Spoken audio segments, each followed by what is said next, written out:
El texto que hoy escuchamos del Evangelio de Marco es interesantísimo porque comienza con una intervención o una acción milagrosa de parte de Dios, de parte de Jesús. Dice el texto que Jesús entró en su sinagoga, en la sinagoga de su pueblo, donde él le conocían. Y estando allí, la gente se asombraba de la manera como él hablaba, porque dice, hablaba como quien tiene autoridad. Vean entonces que las palabras de Jesús en este momento no se tratan de cualquiera que se levantó y dijo tres cosas, sino que impresionaron a quienes le escuchaban. Y tú y yo sabemos que las palabras de Jesús tienen poder. Y el poder que tienen las palabras de Jesús implica que son capaces de obrar milagrosamente, porque Él es la palabra de Dios. Jesús es la palabra de Dios. Por eso basta solamente con una palabra tuya. Y vea que esta frasecita que la repetimos nosotros durante la Eucaristía también, es de aquel relato en el que se acerca un militar a pedirle al Señor que su criado que está enfermo, ¿sí? Sea curado. Y cuando el Señor le habla, él dice, no, Señor, es que una palabra tuya basta para que él sea sano. No soy digno de que entres en mi casa. Una palabra tuya. Por eso el que se asombren de la palabra de Jesús y estimen en ella la autoridad que tiene, implica entonces que han no solo reconocido quién es la persona que habla, sino que ha generado en ellos algo. Por eso cada vez que nosotros escuchamos la palabra y salimos de aquí con esa palabra como si nada ha pasado, entonces que no hemos reconocido quién es el que nos ha hablado. Pero cuando hace en nosotros algo, cuando genera en nosotros como muy mínimo o por muy mínimo que sea, sí, un movimiento, una manera de pensar distinta o por lo menos la sensación de que algo distinto ha pasado, es esa palabra que está obrando en ti. ¿Quién es este, dicen ellos, que habla como quien tiene autoridad? Pero no solo los que estaban allí reconocieron la autoridad de Jesús, sino que dice que un hombre que estaba allí, que está endemoniado, poseído por un espíritu inmundo, estos espíritus también reconocen quién está hablando. Por eso le dice, textualmente dice el texto, que has venido a acabar con nosotros. Sabemos quién eres el Santo de Dios. Por eso Jesús le increpa, le calla, cállate. ¿Por qué? Porque no ha llegado mi hora. Yo no sé si recuerdan el primer hecho milagroso de Jesús que se da en las bodas de Caná. Cuando María le dice, Señor, se acabó el vino, y él le dice, ¿y qué quieres tú que yo haga? ¿Sí? Todavía no ha llegado mi hora. Es decir, que se manifieste mi nombre verdaderamente todavía no se ha dado. Simple y sencillamente ahora están apenas empezando a reconocer quién soy yo. Con las palabras, con los hechos, con lo que acontecía. Todavía no ha llegado mi hora. Por eso le dice a estos espíritus inmundos que ya saben de quién se trata, el Santo de Dios, cállate y sal de él. Esa acción, ese mandar a callar y la expulsión, lo conocemos nosotros como exorcismo.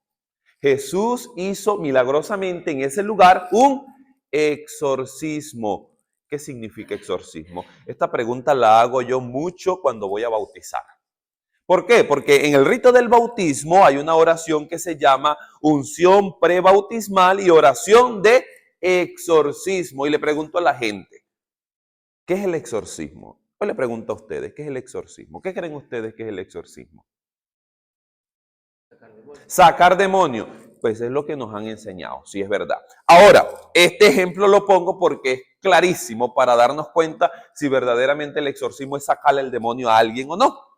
¿Por qué? Porque en el rito del bautismo, hacemos una oración de exorcismo sobre el niño o la niña que va a ser bautizado. Un niño o una niña, ¿será que están endemoniados los niños? Entonces el exorcismo será sacarle el demonio a alguien. Ahí es donde los pongo a dudar.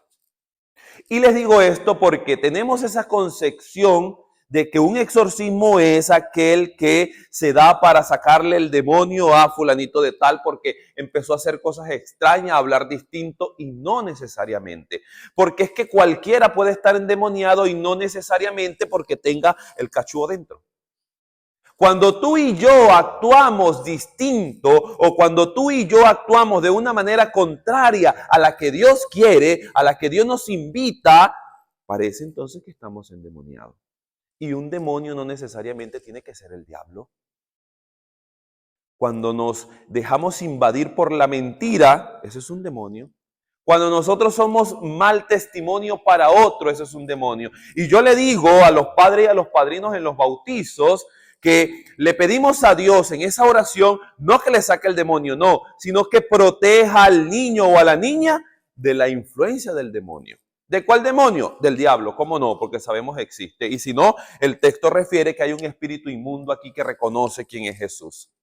Pero también que proteja al niño de nosotros, los adultos, los seres humanos, los grandes, que en muchas oportunidades, lamentablemente, le hacemos daño a los niños. Daño totalmente. Y no solamente con cuestiones criminales y de abusos y todas estas cosas, sino cuando tú y yo no somos capaces de dar buen ejemplo para los niños. Cuando ellos nos ven a nosotros haciendo las cosas malas.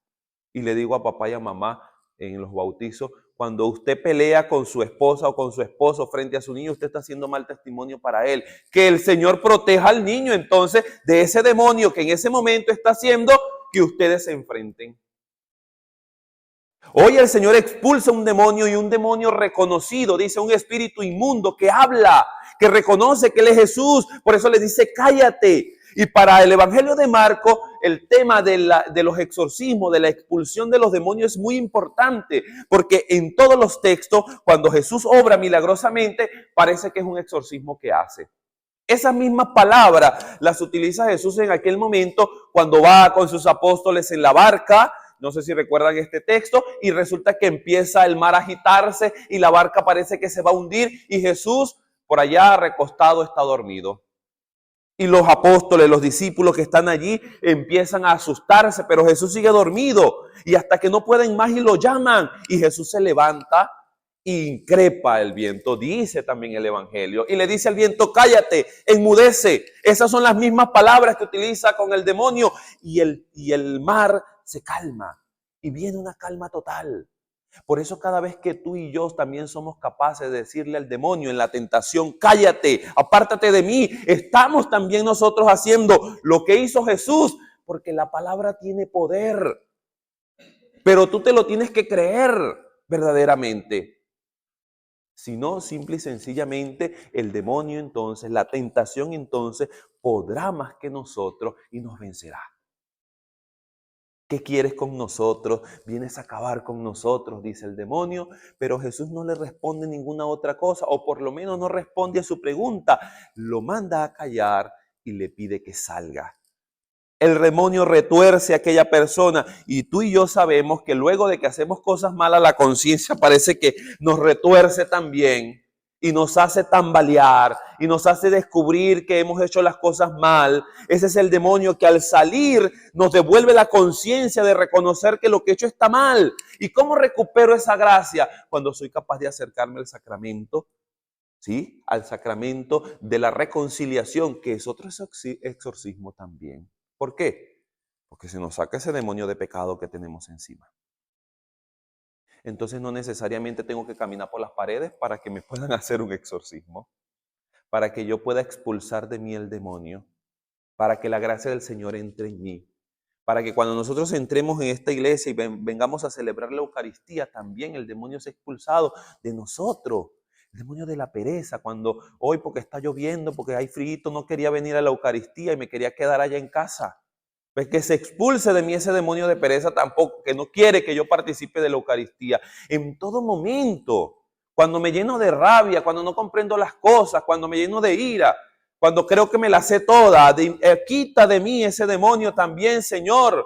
Enmudécelo, cállalo y permite que sea yo el que pueda obrar en él. Pidámosles al Señor eso también y que nos conceda la gracia de reconocer en nosotros la presencia de ese Dios, así como lo hicieron los que estaban en la sinagoga, y que nosotros también digamos, ese que habla con autoridad, ese que no se queda callado, ese que lo que dice se hace y es cierto, porque como dice el Evangelio de Juan, es la palabra que se hizo carne y que habitó en medio de nosotros, Jesús, la palabra de Dios. la palabra que tiene poder. Pidámosle entonces a esa palabra que se haga vida en nosotros y que con su poder nos purifique, nos lave, exorcice nuestra vida, nuestro corazón y nuestra mente para que limpios de mente, alma y corazón podamos presentarnos ante Dios. Que así sea.